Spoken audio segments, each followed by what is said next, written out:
halnya pernikahan, perniagaan atau yang semacamnya, nggak boleh kita maju kecuali sudah mengetahui syarat-syaratnya. Jelas ini ya, bab ini jelas ikhwan. Nah sekarang kita akan masuk tentang pay letter. Definisi pay letter, atau jelas sekali. Kenapa kita bahas tentang definisi dulu? Karena penting ikhwan, karena al-hukmu ala syai' far'un an tasawwurih, ya. Hukum atas sesuatu itu adalah cabang daripada gambaran pengertiannya. Makanya kalau pengertiannya salah, dipastikan hukumnya salah. Itu makanya harus kita gambarkan dulu gimana sih pay letter. Kasus kayak yang Mas Ponco tadi bilang, pay letter tuh macam-macam.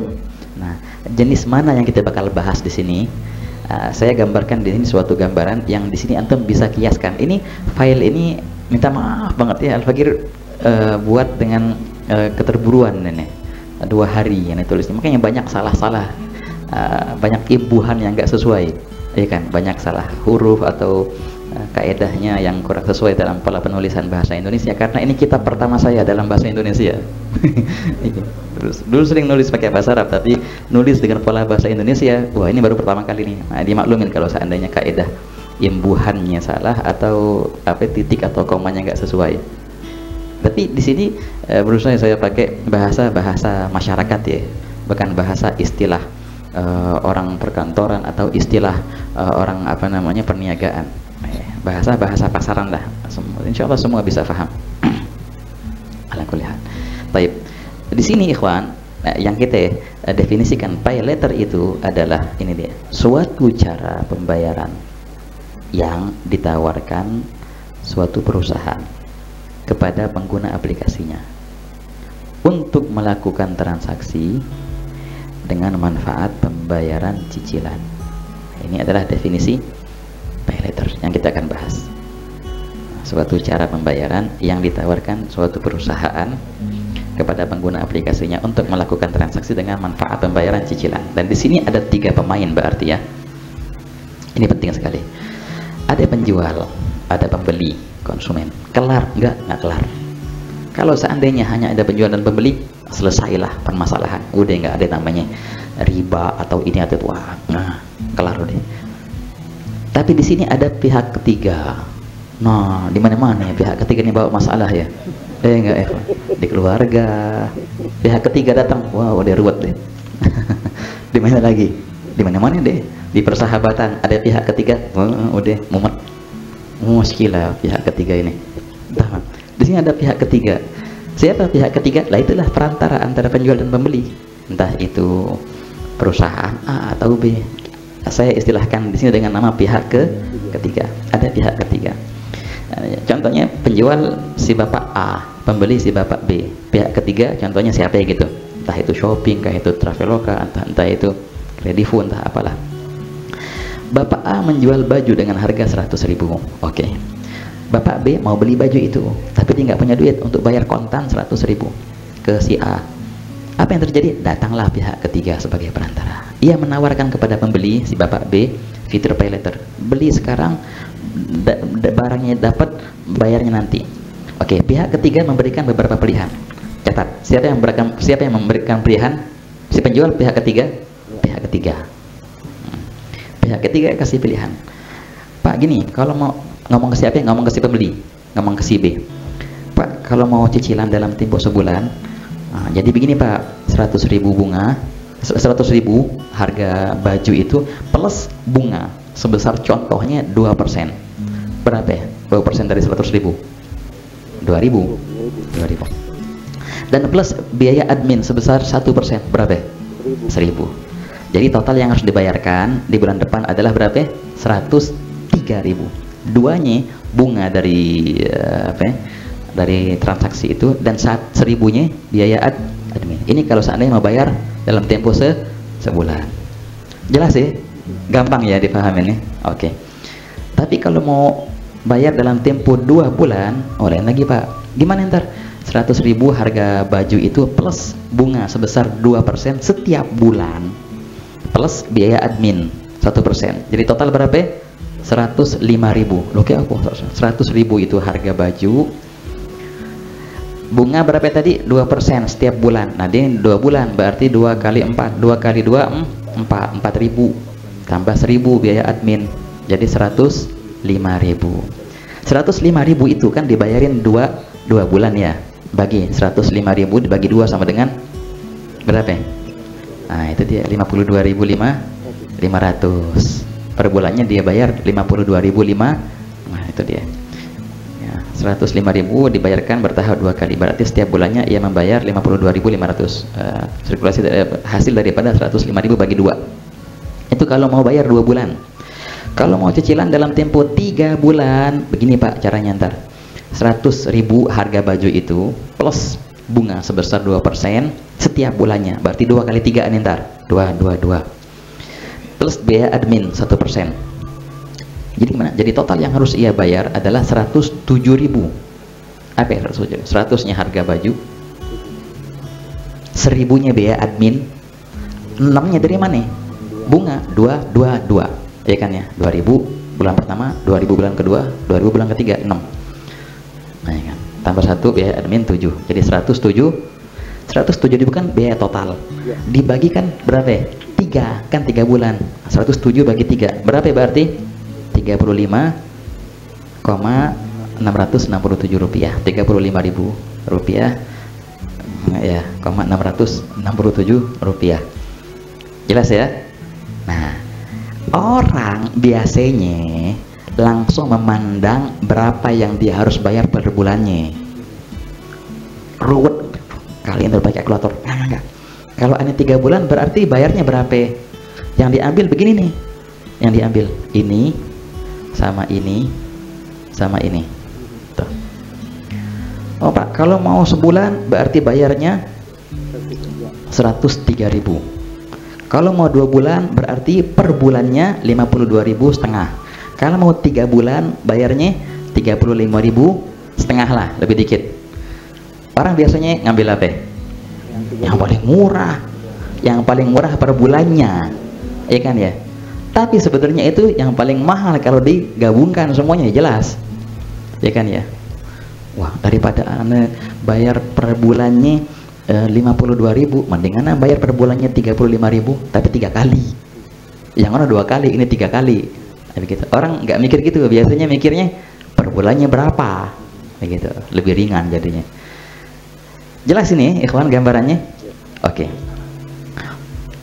Jangan lupa ini. Pihak ketiga juga berkata kepada si pembeli, si Bapak B itu, Pak, kalau seandainya telat membayar dari waktu yang sudah ditentukan, maka dia akan dibebankan denda 5%. 100.000, 5%-nya berapa ya?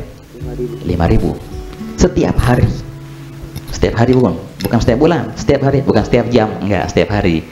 Sama kalau telat dendanya 5.000, berarti nih 5.000 setiap harinya kalau telat.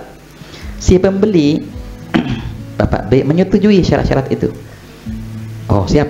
Contohnya di sini saya milih untuk membeli baju dengan fitur perdana bertempo 2 bulan, berarti ini nomor 2 yang dipilih.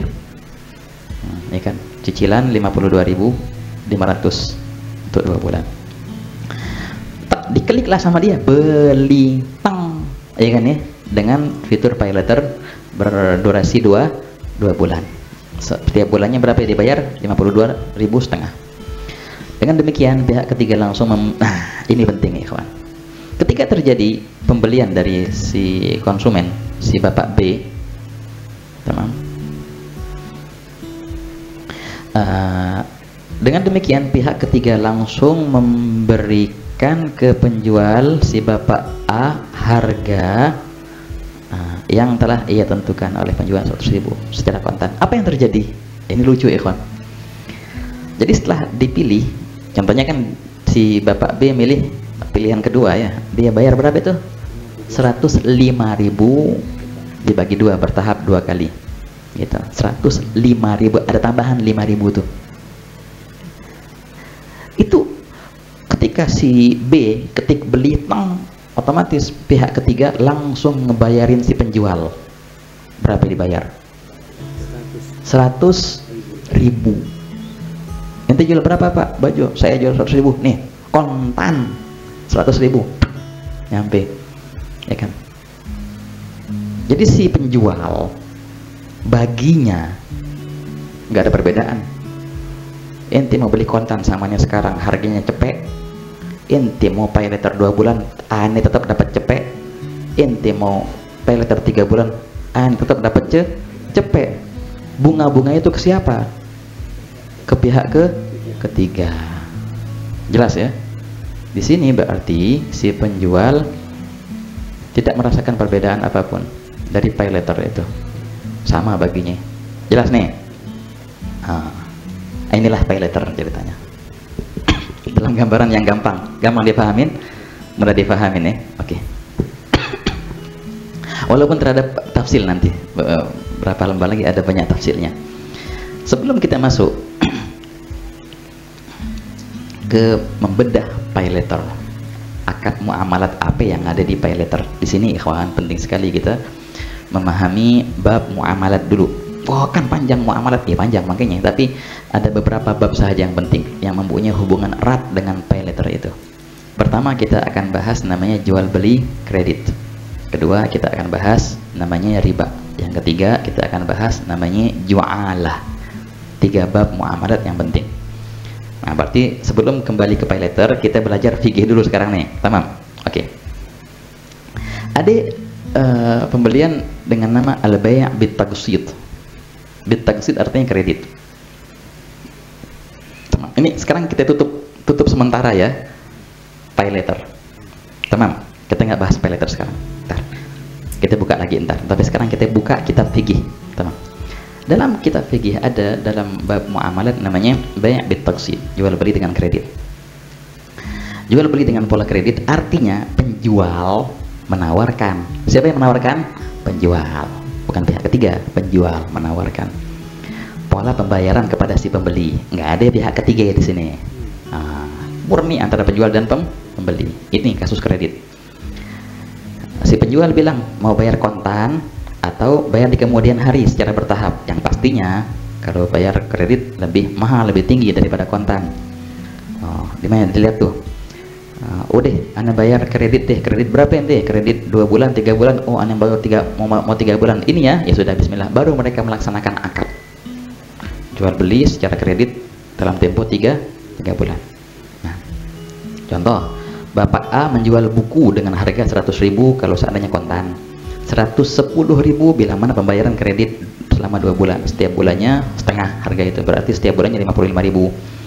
120.000 bila mana pembayarannya kredit selama 3 bulan. Setiap bulannya sepertiga, berarti setiap bulannya dibayar 40.000. Kan tawar-tawaran nih. Siapa yang nawarin? Si penjual. Kalau kontan cepet, kalau 2 bulan 100, kalau 2 bulan 110, kalau 3 bulan 120. Tamam. Lihat pilih-pilihan itu, si Bapak B milih untuk mengambil pilihan kedua 110.000. Aneh milih yang kedua deh. Berapa? 110.000, berarti ini barang harganya 110.000 harganya sekarang. Dibayar dalam tempo 2 bulan, per bulannya 55.000. Siap, ayo kita akad sekarang. Bi'tuka hadzal kitab, aku menjual kepadamu kitab ini dengan harga berapa?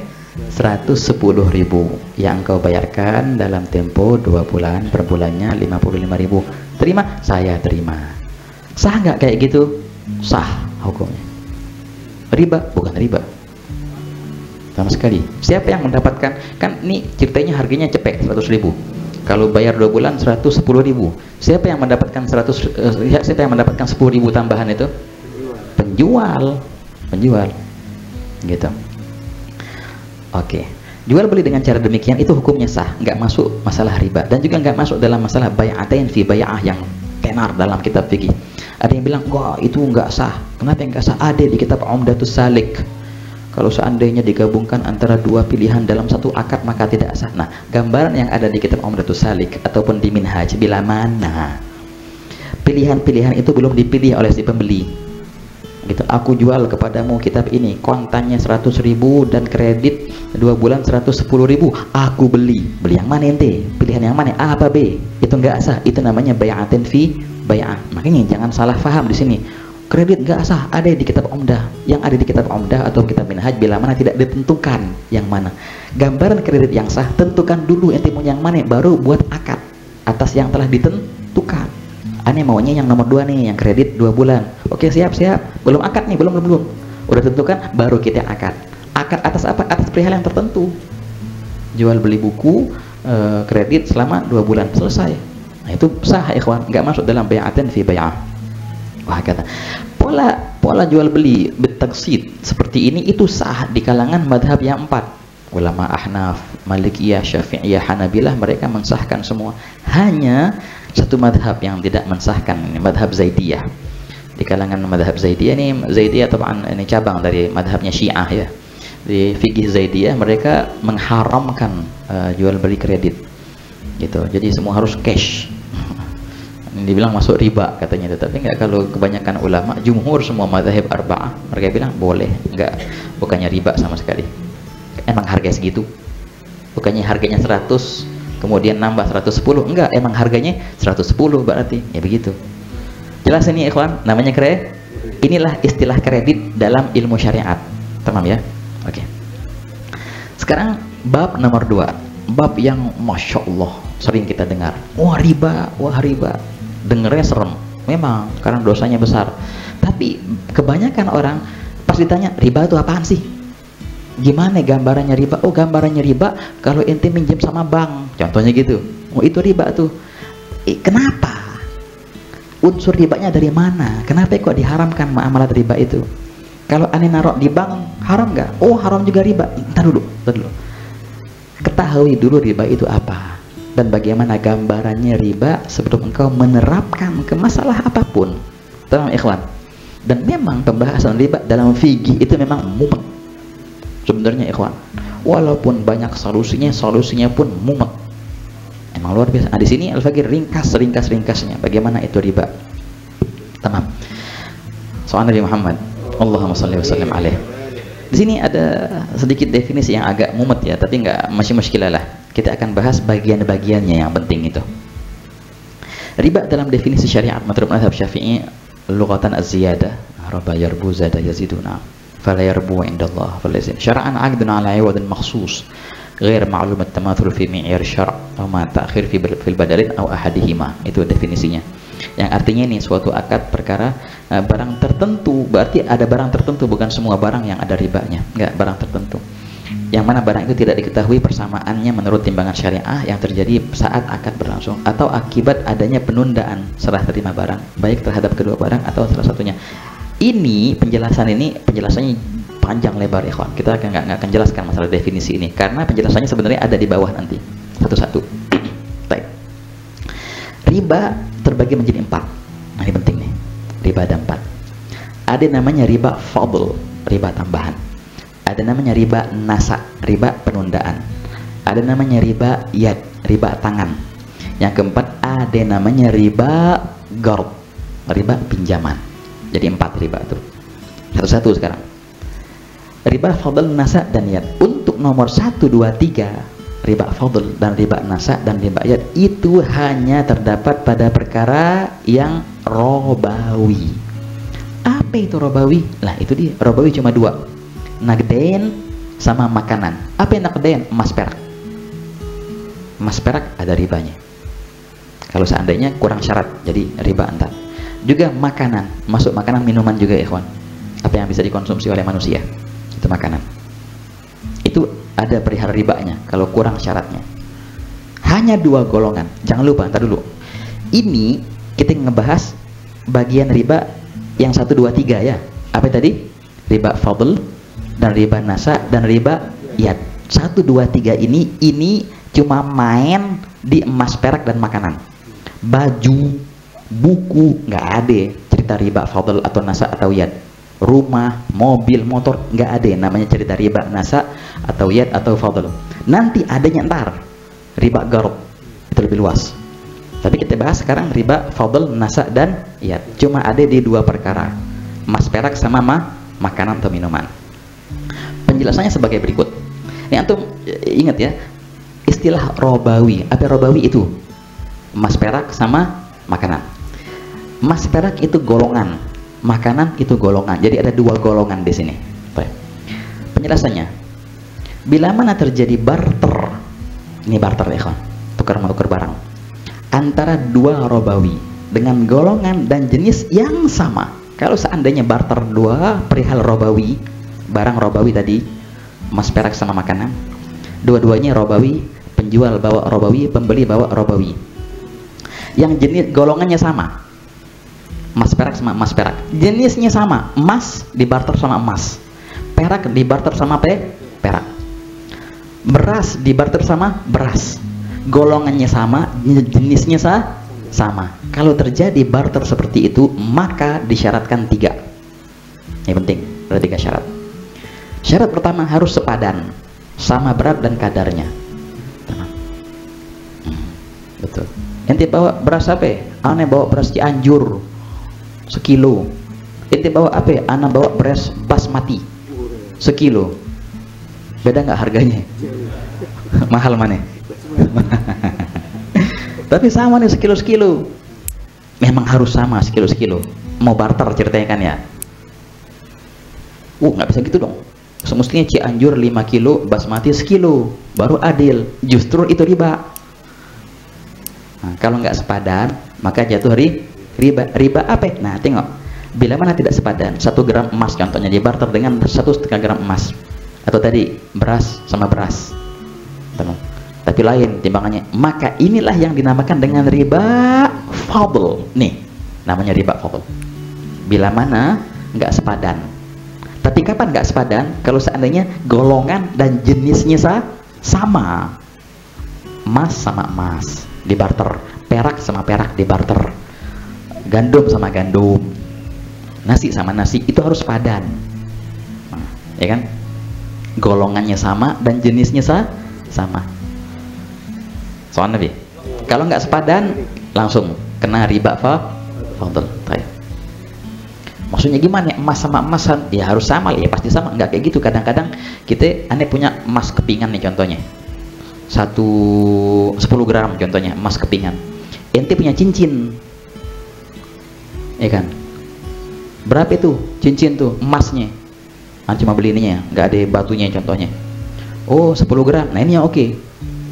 Jangan gitu dong, aneh rugi. Aneh perlu biaya nih buat ngebentuk cincin ini. Berarti ente bawa 1,5 gram emas, aneh kasih cincin yang beratnya 1 gram. Itu riba masuk. Ketika nggak sepadan, maka jadi riba. Kita nggak mantang bentuk. Selagi emas sama emas harus sepadan. Bib, gimana kalau beli emas pakai duit? Ntar ada. Ini kasusnya barter antara barang yang sama.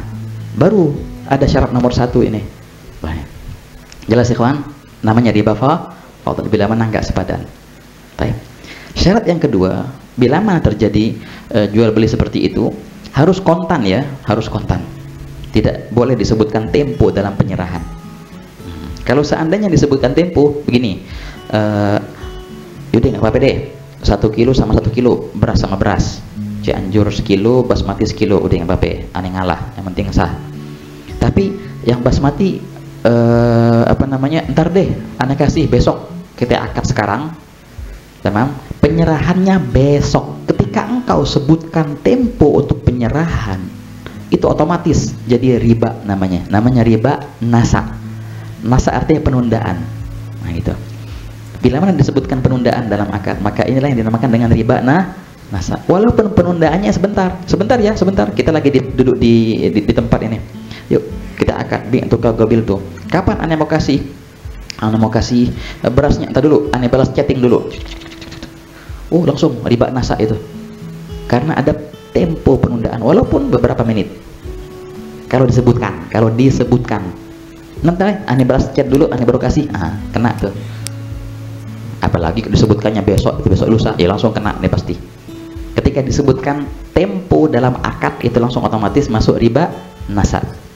Yang ketiga, harus tunai, tidak berpisah melainkan sudah terjadi serah terima barang. Bila mana terjadi perpisahan sebelum serah terima barang, maka inilah yang dinamakan dengan riba riba tangan. Maksudnya apa? Sama kayak nomor 2, enggak lain. Kalau yang nomor 2 riba nasa itu patokannya lafaz, disebutkan atau enggak disebutkan tempo. Kalau riba terserah mau disebutkan atau enggak disebutkan, yang penting diserahkan. Tamam, yang penting diserahkan. Aneh bawa beras basmati sekilo, ente bawa beras Cianjur sekilo, ya sudah nggak apa-apa, yang penting sama. Aneh nggak nyebutin bakal ada penundaan, nggak. Aneh bilang insya Allah cash sekarang tukar gobil tuh sah. Tar dulu, nggak ada penundaan ya, aneh nggak sebutin aneh bakal apa namanya serahkan besok atau nanti siang atau nggak ada sebutin tempo, nggak ada tempo sama sekali, ceritanya mau kontan. Tapi sebelum aneh menyerahkan kepada dia beras aneh pergi dulu bikin teh. Ketika engkau berpisah darinya sebelum penyerahan, itulah namanya riba yad. Ada perpisahan sebelum penyerahan, walaupun tidak disebutkan tempo. Kalau seandainya yaudah saya kasih berasnya kapan? Besok, ya besok. Yaudah diserahkan besok, berarti dua kena itu, kena riba nasa karena disebutkan tempo, dan kena juga riba iyad karena nggak ada penyerahan, gitu. Jelas ikhwan? Jangan lupa, ini semua cerita bila mana barter benda yang sama, emas sama emas, perak sama perak, begitu. Nasi sama nasi, syaratnya tiga, harus sepadan, harus kontan, harus tunai. Kalau kurang syarat pertama jadi riba fadl, kurang syarat kedua enggak kontan jadi riba nasa, enggak tunai menjadi riba yad. Jelas. Nah sekarang keadaan kedua, bila mana terjadi barter antara dua robawi. Nah sekarang barang yang dibarter itu dua-duanya robawi, tapi golongannya sama tapi jenis yang berbeda. Golongannya sama, nah gedean golongan, makanan golongan, ada dua golongan di sini ya. Golongannya sama tapi jenisnya berbeda. Makanan sama makanan tapi lain jenis. Maksudnya beras dibarter sama gandum. Makanan dua-duanya, golongannya sama tapi jenisnya berbeda. Beras kita barter sama gandum, beras kita barter sama Indomie contohnya.